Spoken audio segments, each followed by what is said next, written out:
बिस्मिल्लाहिर्रहमानिर्रहीम। अस्सलाम वालेकुम स्टूडेंट्स, कैसे हैं आप लोग। तो आज के इस लेक्चर में हम पढ़ेंगे हिस्ट्री ऑफ जेनेटिक्स।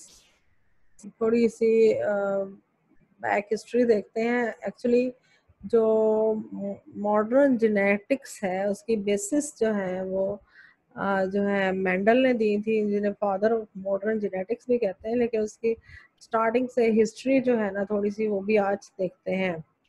सबसे पहले हम देखेंगे कि हम जो हमारा मकसद क्या है इसको करने का। हमारा ओरिजिन और सब्जेक्ट का ओरिजिन किस तरह से हुआ और इसकी स्टोरी क्या है, उसमें रॉन्ग एक्चुअली बिहाइंड द जो है ना इसके स्टोरी क्या है और उसकी जो अजम्पशंस हैं मतलब ट्रू क्या है और वो जो है रॉन्ग क्या है, वो किस तरह से इसकी बेस बनी जेनेटिक्स की।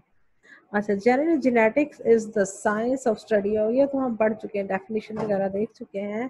अब एक और इसकी डेफिनेशन भी अगर देख लेंगे, genetics is the science that deals with the structure, organisation, transmission and function of genes and the origin of variation.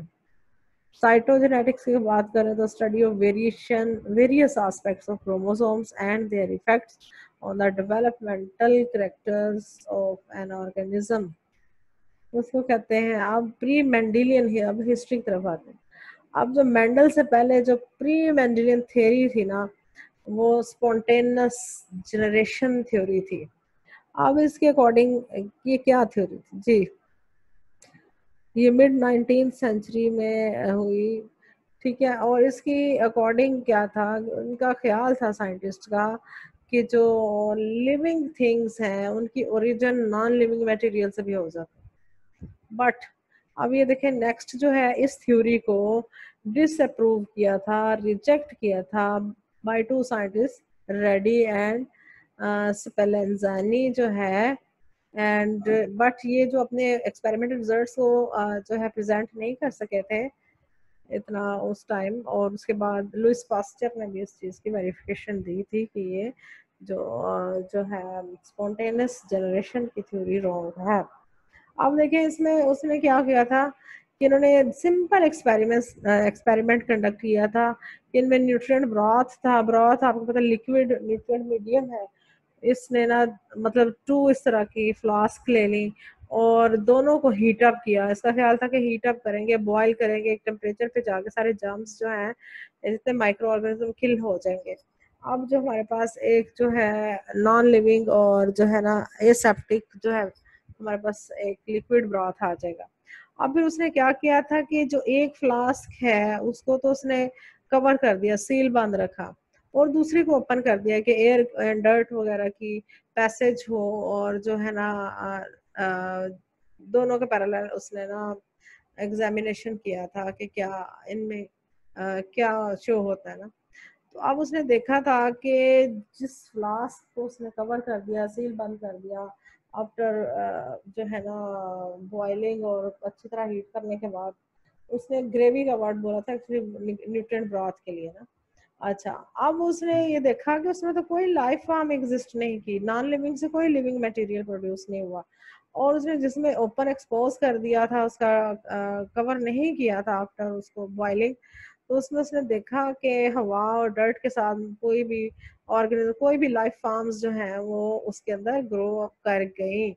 यानी कि उसने बताया कि फिर अब जो लिविंग है मटेरियल जो है उसी से ही जो लिविंग मटेरियल है वो बनता है, नॉन लिविंग से प्रोडक्शन नहीं होती। अब हवा जो है उसमें लिविंग माइक्रो ऑर्गेनिज्म है, उनको बेस मिल गया और वो उस पर ग्रो कर गया। इसी तरह जो है ना इसी एक्सपेरिमेंट को लुइस पास्चर ने इसका ये फाइनली रिजॉल्व किया था इस इशू को, इस एक्सपेरिमेंट को।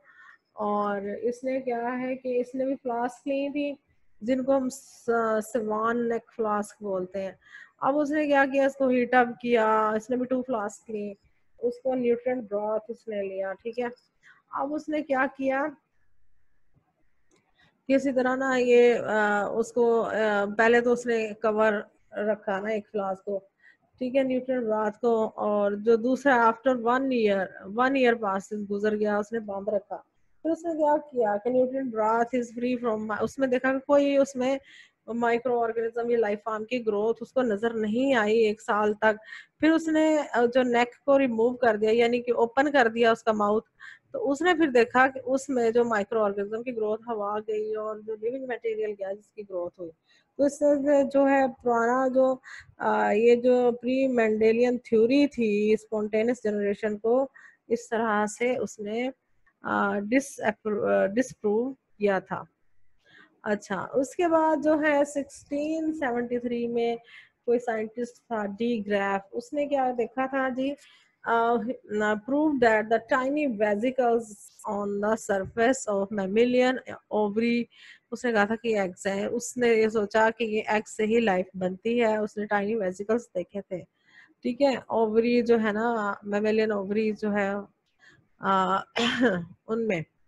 अच्छा, फिर उसके बाद अनदर डिफरेंट साइंटिस्ट थे, उन्होंने एग्स को इंसेक्ट में इसको उसी बात को वेरीफाई कर दिया था कि ओवरीज में जो है जो एग्स थे, और उसको उन्होंने कंसिडर किया कि यहाँ से लाइफ की ओरिजिन होती है। फिर उसने एक साइंटिस्ट ऑस्कर था, उसने प्रूव किया था कि fusion of sperm and egg से जो है सी अर्चन में देखा था कि लाइफ फॉर्म जो है वो जो है ना इस तरह से बनती है लाइफ, जो है न्यू जो क्रिएचर्स इस तरह से स्टार्ट होती है। अच्छा, अब प्री फॉर्मेशन थ्योरी जो है ये भी साइंटिस्ट वही वाला पिछले वाला ही था जिसने ये कहा था, एग्स इंसेक्ट में देखे थे। स्वामर्डम था इस एंड बोनेट। अब फिर एरिस्टोटल भी था, एरिस्टोटल ने भी believe that the progeny derived from semen animalcules कुछ मटेरियल था, और इससे उसने कहा था कि लाइफ जो है वो बनती है, इस तरह से ओरिजिन होती है।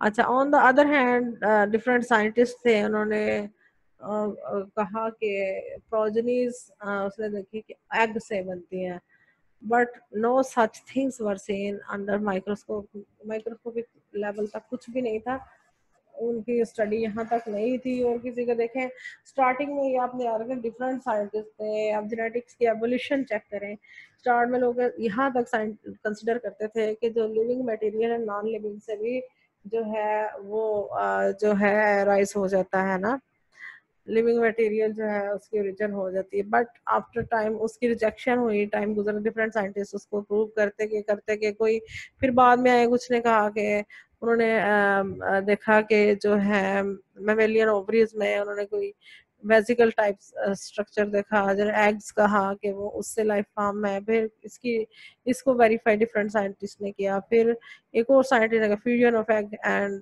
जो है स्पर्म से लाइफ फॉर्म सी अर्चन में देखी।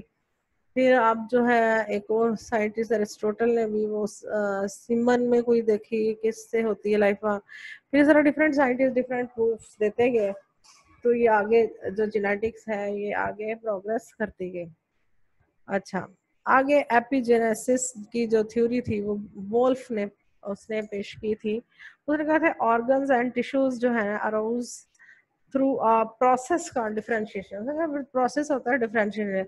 स्पर्म एंड एग से जाइगोट बन गया, सेल डिवीजन होती है, फिर मैस ऑफ आइडेंटिकल सेल्स बनता है, फिर उनकी डिफरेंशिएशन से क्या होता है कि डिफरेंट ऑर्गन्स बन जाते हैं। फिर उसके बाद इनहेरिटेंस जो है ना, एक्वायर्ड करेक्टर्स जो है ना, इसने कहा था कि प्रपोज की थी, ये लेमार्क ने थ्योरी दी थी। उसने क्या कहा था कि characters acquired in one generation is passed on the next. ये आप देखें जा रहा है, आगे बढ़ रही है, एवोल्यूशन हो रही है, जेनेटिक्स जो है ना उसमें इम्प्रूवमेंट आ रही है। लेमार्क ने कहा था कि जनरेशन जो है ना, करेक्टर्स जो है जनरेशन में, जो वन जनरेशन से कुछ करेक्टर्स दूसरी जनरेशन में पास होते हैं। इस तरह से उसने कहा था कि ये एक जनरेशन है, फिर नेक्स्ट, फिर उस तरह से करेक्टर्स पास होते हैं।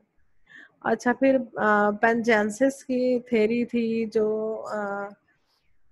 जिसको ना प्रपोज किया था डार्विन ने। अच्छा, इसको गेम्यूल थ्योरी भी कहते हैं इसको। इसके मुताबिक क्या था आपको पता है, इसका जो इसने थ्योरी दी थी ओरिजिन ऑफ स्पीशीज जो है ना, इसकी बुक में है, फेमस बुक है, इसमें 1859 में इसमें पब्लिश की थी। तो उसके बाद जिसने कहा था कि he explored many places in search of evidence on Beagle board. अब उस वक्त एक कदीम जो है ना कंप्यूटर था होता है था जिसको बीगल बोर्ड बोलते हैं, जिसमें ना एक सिंगल पता नहीं बोर्ड इस तरह से पुराना कदीम किस्म का मतलब कंप्यूटर जिसमें वो अपने सारे रखता था अपना डेटा वगैरह ना।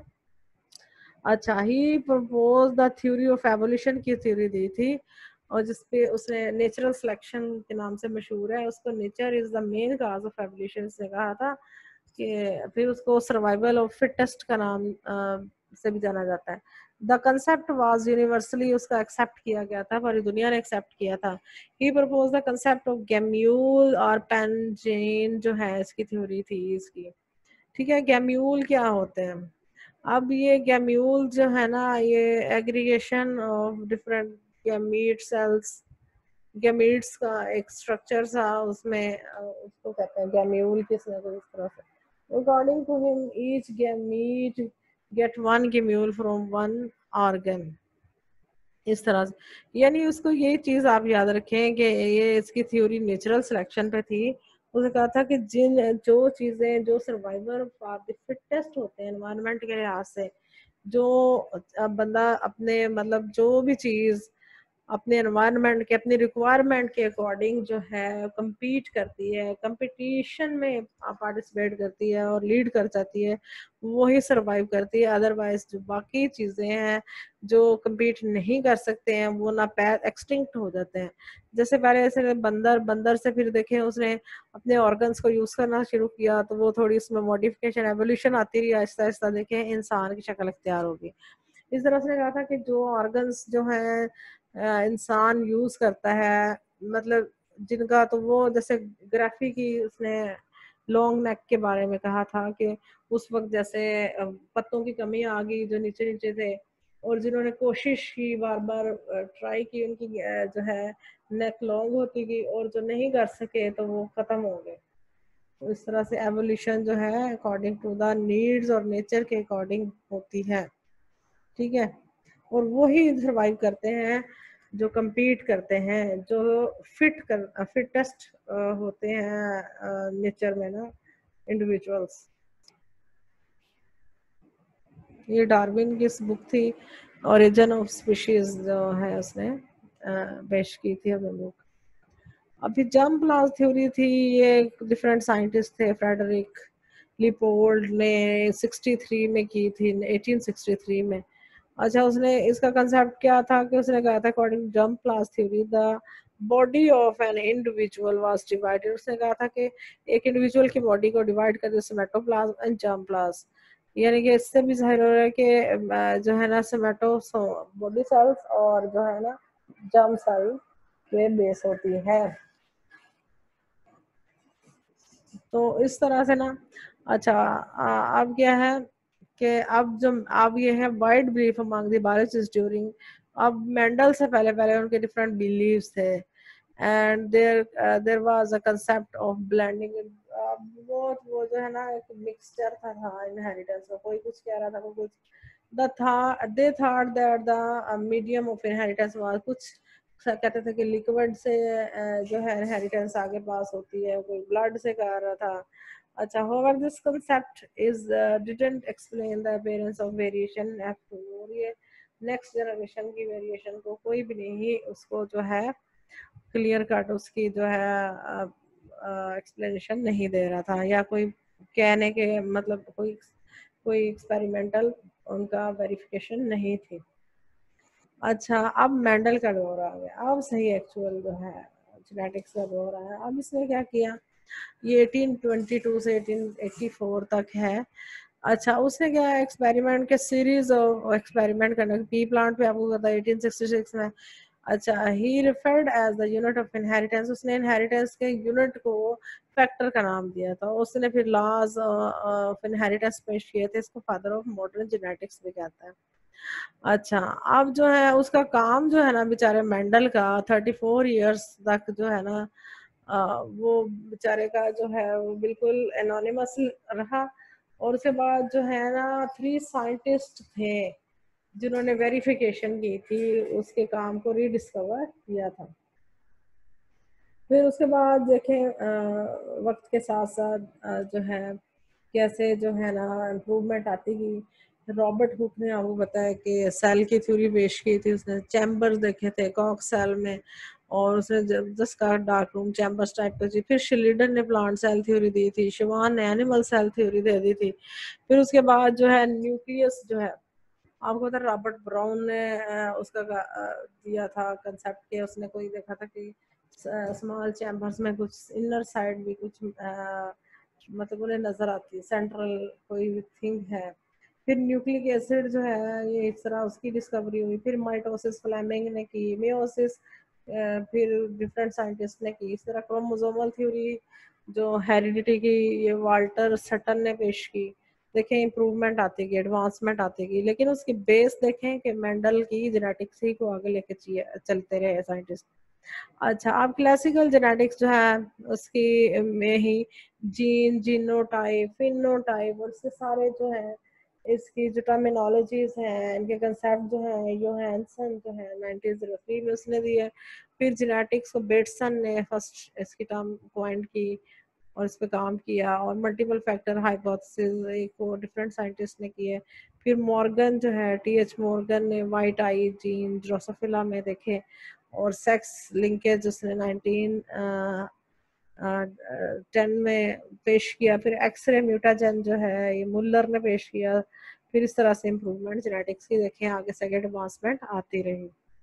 फिर उसके बाद बायोकेमिकल जेनेटिक्स में गैरड ने इनबॉर्न एरर्स इन मेटाबॉलिज्म में पेश किए, यानी कि इसको father of human genetics of humans में काम किया था गैरड ने।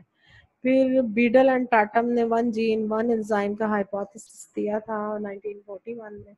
इसका मतलब था कि एक जीन से सिर्फ एक ही टाइप की प्रोटीन बन सकती है, लेकिन ये किसी हद तक ठीक भी है, लेकिन इसमें ज़रूरी नहीं है कि एक जीन एक ही प्रोटीन बनाए, डिफरेंट प्रोटीन्स भी बना सकता है। अब तो बाद में एडवांसमेंट आई, उस वक्त लेके उसका कंसेप्ट था। फिर उसके बाद डिफरेंट साइंटिस्ट थे, उन्होंने DNA as a genetic material का कंसेप्ट दिया। फिर वाटसन एंड क्रिक ने आपको डबल हेलिकल स्ट्रक्चर का मॉडल दिया 1953 में। ठीक है, डिस्कवरी जो थी उन्होंने दी मोलेकुलर जेनेटिक्स की तरफ। और एक साइंटिस्ट बारबरा ने जो है ना जंपिंग जीन्स का बताया। जंपिंग जीन्स जिनको ट्रांसपोजोन्स भी बोलते हैं, कि ये जो है ना डिफरेंट पोजीशंस पे होते हैं और शॉर्ट सीक्वेंसेस ऑफ डीएनए है, तो इसने डिस्कवर किया। और इसके बाद जो है ट्रिपलेट जेनेटिक कोड जो है ये नीरनबर्ग जो साइंटिस्ट है इसने डिस्कवर किया। ट्रिपलेट जेनेटिक कोड क्या है, क्या आपको पता है? एक अमीनो एसिड जो है उसके लिए है उस तीन जो है nucleotide code for a single amino acid. अब देखें तीन जो है न्यूक्लियोटाइड मिलके एक अमीनो एसिड को कोड करते हैं। अब जो है ना इसको ट्रिपलेट जो है ना कोड भी कहते हैं, जेनेटिक कोड भी कहते हैं। अब ये देखें कि एक अमीनो एसिड में डिफरेंट जेनेटिक कोड भी हो सकते हैं, ये सारा ये इसमें शो हो रहा है इस पे जो है ना टेबल में।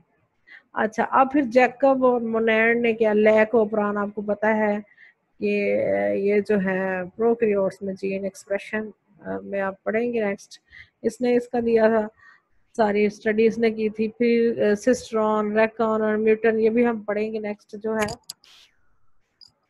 कि ये इसने जो डिफरेंट साइंटिस्ट ने इसकी इसमें इसका रोल है। फिर जो है ना in vitro synthesis of RNA जो है इस साइंटिस्ट ने दी थी। फिर in vitro synthesis of DNA पे काम हुआ। ठीक है, अच्छा, फिर सम बायोटेक्नोलॉजी। अब बायोटेक्नोलॉजी का मतलब बायोटेक्नोलॉजी लिविंग, ये एक ब्रॉडर सेंस में टर्मिनोलॉजी आ जाती है। ऑल्दो इसके अंडर जो जेनेटिक इंजीनियरिंग है, जेनेटिक में ये भी आती है, लेकिन इसका जो फादर है बायोटेक्नोलॉजी का कार्ल जो है ना एरके है, ये जो है इसने 1919 में 1919 में ये टर्म यूज की थी। अब जो है ना अब जेनेटिक इंजीनियरिंग का जो है फादर जिसको कहा जाता है ये पाल बर्ग को कहा जाता है। सिर्फ इसने रिकम्बिनेंट डीएनए टेक्नोलॉजी का इसने सारा कंसेप्ट दिया था, इसमें इसका काम था किस तरह से। फिर उसके बाद डीएनए फिंगर प्रिंटिंग जो है ना, वहाँ तक साइंटिस्ट पहुँच गए। इसने technique use to identify individual of characteristic of their DNA. ये प्रोफेसर एलेक्स जॉन जेफरी ने काम किया था इस पे, इन्वेंटर था इसका। अब फिर पीसीआर से उन्होंने क्या किया कि जो है ना एक सिंगल कॉपी ऑफ डीएनए से उन्हें जो है ना thousands two million copies of DNA के एक सीक्वेंस की तैयार कर ली। और ये टेक्निक जो है, ये कैरी बैंक जो मुलिस है ये जो है इसका पायनियर है। इसके बाद हम अगर कंक्लूड करें कि देखें मॉडर्न देखें तरफ आए, डीएनए फिंगर प्रिंटिंग आ गई, पीसीआर टेक्निक आ गई, जेनेटिक इंजीनियर आ गई, बायोटेक्नोलॉजी आ गई, फिर सिस्ट्रॉन और ये रैकन और म्यूटन और ये सारी डीएनए आरएनए सिंथेसिस होगी, डीएनए सिंथेसिस होगी, जेनेटिक कोड की डिस्कवरी होगी, फिर आपको जंपिंग जीन्स की डिस्कवरी होगी, डबल हेलिकल स्ट्रक्चर डीएनए का स्टडी कर लिया गया। और जो है ना ये सारा काम करने के बाद एंड पे अगर हम इसको कंक्लूड करें तो ये सारा जो है काम का जो है ना डिजर्विंग पर्सन जो है, hence the study of history is the base for the future. आपको पता कि कोई भी काम करने से पहले जो बेसिक बेसलाइन नॉलेज है वो हमें मेंडल ने दिया था, और उसी की बेस पे हमारी सारी जो है इनोवेशंस न्यू इजादात हुई। ठीक है, तो आज के हम लेक्चर को यहीं पे वाइंड अप करते हैं। अपना ख्याल रखिएगा। अल्लाह हाफिज।